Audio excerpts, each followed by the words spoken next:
Bismillahirrahmanirrahim. Assalamualaikum warahmatullahi wabarakatuh. Saya nak mula dengan isu yang pertama sebab kebanyakan perbincangan kita adalah tentang rujukan, authenticity of kita punya reference. Pertama, kalau masuk court, kaedahnya ada, boleh diceritakan. Tapi saya nak cerita realiti. Realitinya apa? Realitinya, buku-buku ini ditulis ketika Syekh Nazim masih hidup. Ditranskrip daripada ucapan beliau ketika beliau masih hidup. Disebarkan di dalam laman web rasmi Hisham Qabani. Tadi kata, kenapa rendahkan Negeri Sembilan? Bukan rendahkan Negeri Sembilan. Hisham is the main scholar bersama-sama dengan Muhammad Adil. Dua pilar utama, satu di Asia, satu di US, Hisham dan juga Adil. Saya tak boleh pakai Jabatan Mufti kata, bukan, tak. Ni dua pilar.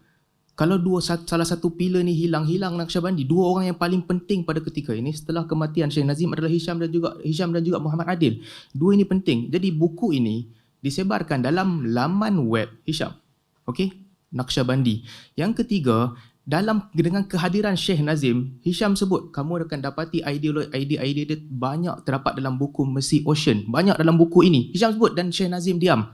Ketika Syekh Nazim hidup, buku-buku ini telah disebarkan oleh ramai orang ketika dia masih hidup, tahun 80-an, 90-an. Kalau nak kata buku yang dia tulis ni to be a Muslim, tahun 58. Kalau itu sahaja yang kita pegang, artinya kita pegang dia telah mengalami kemandulan ilmu daripada tahun 50 sampai 2011. Macam-macam dia buat.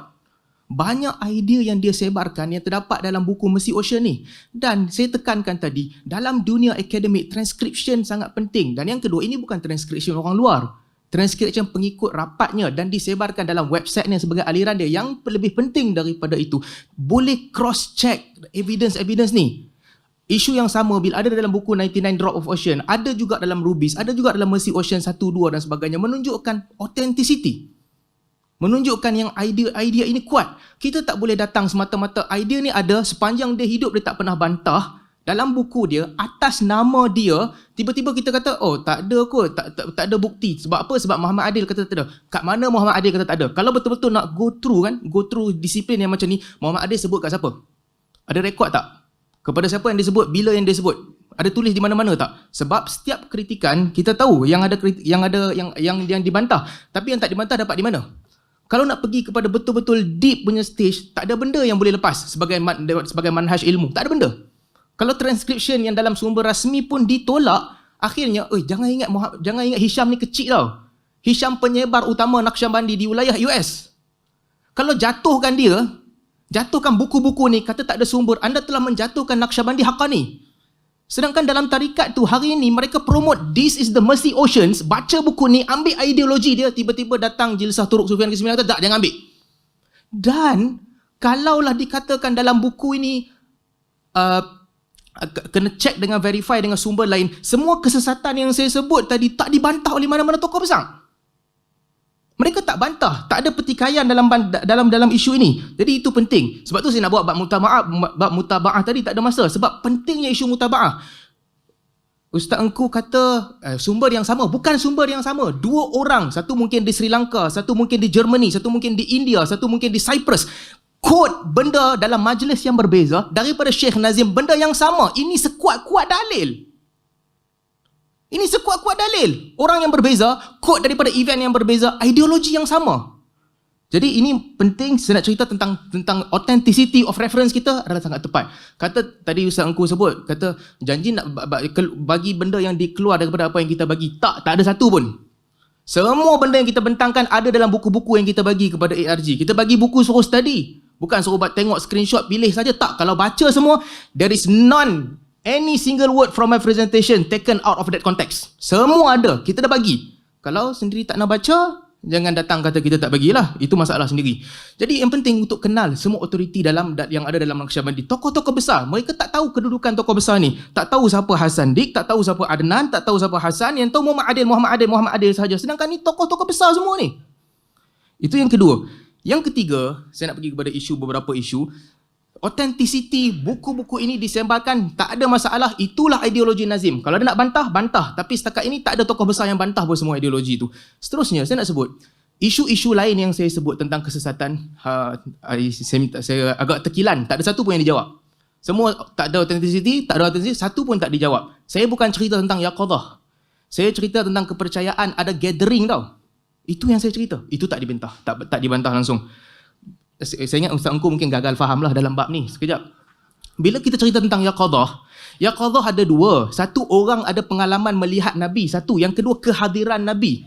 Melihat Nabi SAW tak ada masalah. Orang kalau betul-betul rindu, siapa boleh lihat? That is not the problem. The problem, Nabi datang ke tidak? Sebab itu kata Imam Al-Ghazali, baba pakar dalam pemikiran Al-Ghazali kata mustahil satu jisim ada di dua tempat pada satu masa. Itu isu yang kita bawakan. Bukan pasal Yaqadah. Nak drag saya ikut pandangan dia. Tak, dia bukan tentang Yaqadah. Tentang Nabi datang ke tidak. Tapi yang lebih penting daripada itu, yang ada dalam Naqsyabandi bukan datang ke tidak. Ada gathering para Nabi dan 114,000 wali. Jangan bantah kata, oh tak ada pun sumber rujukan. Naqsyabandi percaya benda ni. Dalam buku ditulis. Dalam website ditulis. Jadi itu isu Yaqadah yang kita nak cerita. Yang ketiga, selain daripada itu, tentang Abu Jahal tadi ni sekali lagi lah. Saya suka guna perkataan gagal faham ni sebab selalu saya dengar ni. Hari ni saya nak guna banyak.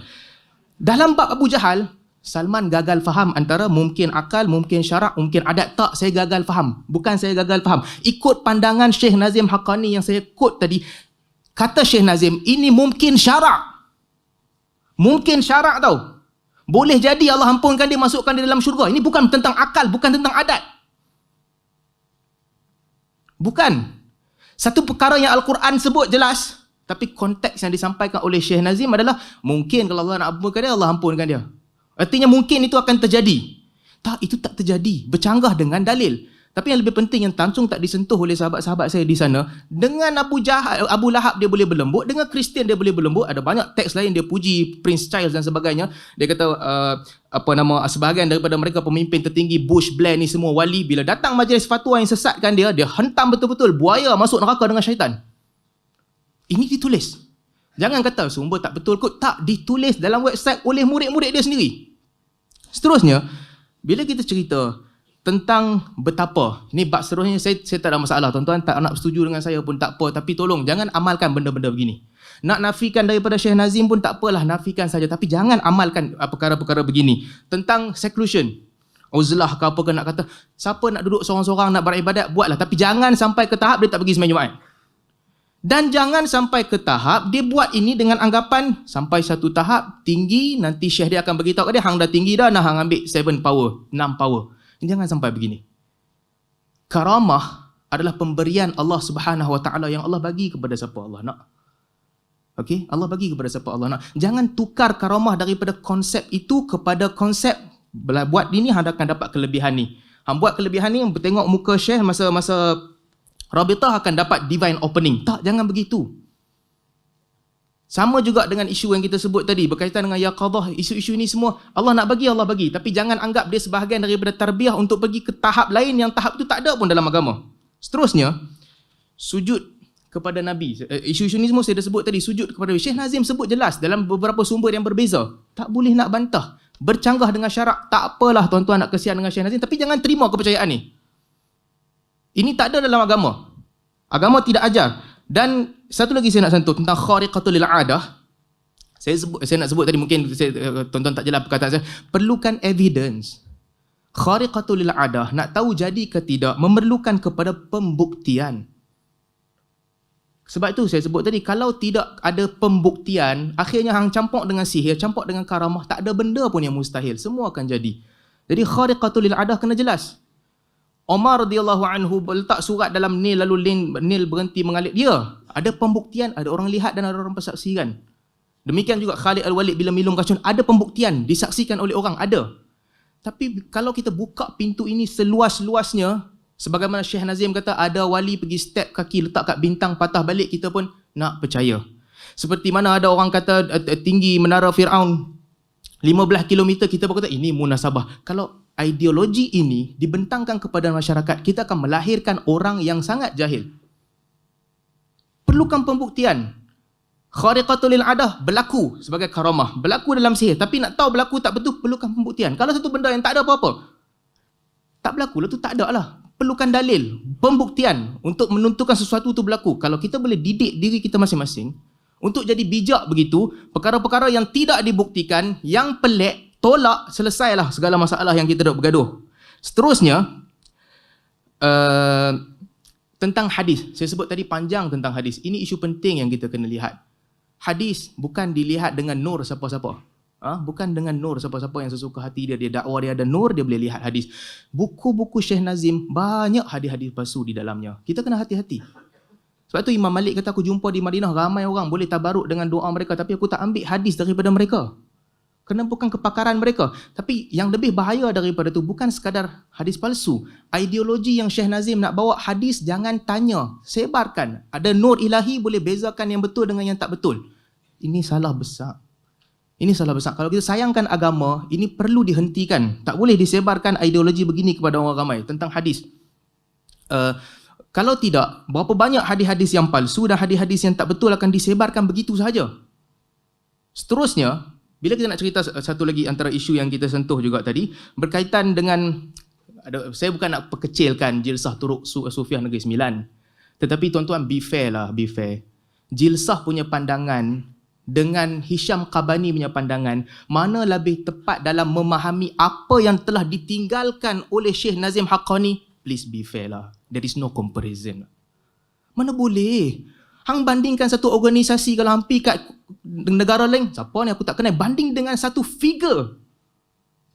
Itulah poin saya. Sama juga kalau nak kata kat Perlis, sama juga. Siapa yang lebih memahami, nak kata pasal Muhammad bin Abdul Wahab sebagai contoh lah, tak mau cerita mazhab apa, nak kata tentang Muhammad bin Abdul Wahab. Siapa yang lebih memahami dia? Sama ada apa nama bin Bas ataupun Mufti Perlis. Come on, there is no comparison. Bin Bas lebih faham lah. Itu poin saya. Tak, ini bukan nak memperkecilkan Negeri Sembilan. You know what size is your shoe. Wear your size lah. Tak, tuan-tuan, ini penting. Saya pelik bila datang ke sini, mereka datang untuk dismiss ke semua buku-buku Syekh Nazim. Tak, dia tak tulis, tak boleh dipertanggungjawabkan. Dia tak tulis, tak boleh dipertanggungjawabkan. Mereka tak tahu siapa Hasan Dik. Mereka tak abaikan terus Hisham. Ini bukan ideologi, ini bukan disiplin ilmu. Jadi, perkara ini penting, tapi saya try to be fair untuk nak berbeza, nak terima, tak mau sesatkan dia. Tuan-tuan, dalam hati masing-masing, tapi lihatlah amalan-amalan.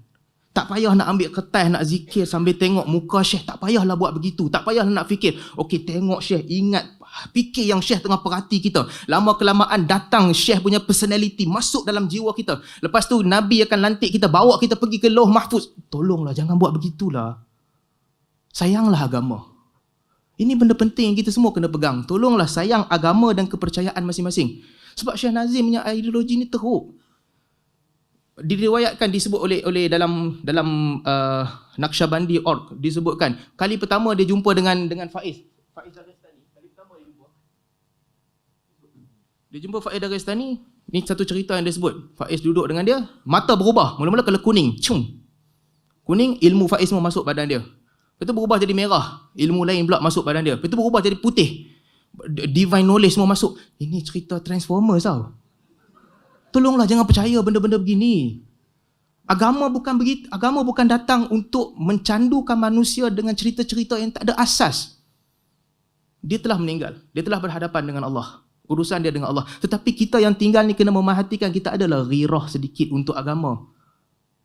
Kalau kita buka pintu ini tersebar, apa yang akan berlaku? Sebab tu saya kata, jangan tersembunyi di sebalik perkara-perkara yang sathi. Ini bukan tentang yaqadah tau. Bukan. Ini tentang gathering yang Nabi buat tiap-tiap malam, which is tak ada asas usul dalam agama pun. Ini bukan tentang rabitah sekadar tengok nak isi supaya gambar lain tak masuk. Bukan. Ini adalah stage by stage by stage untuk pergi ke tahap tinggi yang mereka percaya itu jalan dia. Jadi, ada seminit lagi yang terakhir, itulah harapan yang saya nak sampaikan kepada kita sekalian. Bukan tentang kemenangan, kita pun tak mau menang ke kalah, tak penting. Tapi tolong setuju dengan saya. Tolong setuju dengan saya. Yang saya sampaikan ini untuk kepentingan agama yang kita pegang. Saya tak nak bidas bab peribadi selepas ni. Kita tak bagi sumber, kita dapat kelebihan speaker terakhir. Tak apalah tuan-tuan yang tengok perbincangan terdahulu, tahulah siapa yang dapat kelebihan banyak daripada orang lain. Tapi itu bukan benda yang saya nak cerita. Peganglah agama kita sebagaimana ditinggalkan oleh Nabi SAW. Itulah kita pegang. Saya tak mau defend pun siapa-siapa. Lepas ni nak debat pasal Wahabi, boleh debat lah pasal Wahabi. Tak kisah, tak apa. Boleh datang lain. Saya tak ada ideologi lain dan tak ada apa benda lain saya nak sampaikan pun. Melainkan, jangan rosakkan agama ini dengan idea dan khurafat dan kekotoran minda yang disandarkan di atas nama sufi. Tuan-tuan kalau tengok video macam-macam lagi. Ada video Syekh Nazim kata, malaikat belah kiri, tak tulis dah. Apa ni semua ni? Saya berhenti setakat tu dulu. Aku lihat qawli hadza wa astaghfirullah li wa lakum.